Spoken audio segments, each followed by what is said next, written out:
Openers अपने रास्ते पर हैं पिच की तरफ। दोनों कॉन्फिडेंट दिख रहे हैं और अपनी टीम को एक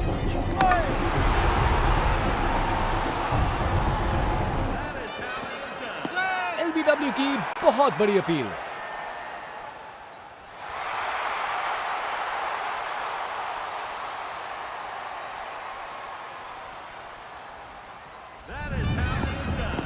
ऑन लेग बिफोर की बड़ी अपील।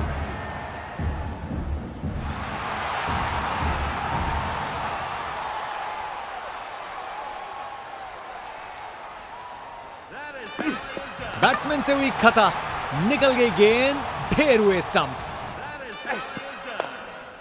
चालाक रिवर्स स्वीप, कमाल से खेला। इनिंग्स का आखिरी ओवर, बैट्समैन पूरी कोशिश करेंगे।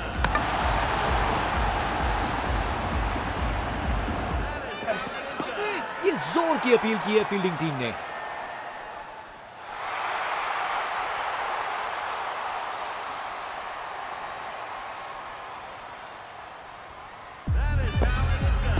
बॉलर को लगता है विकेट मिल गया यहां।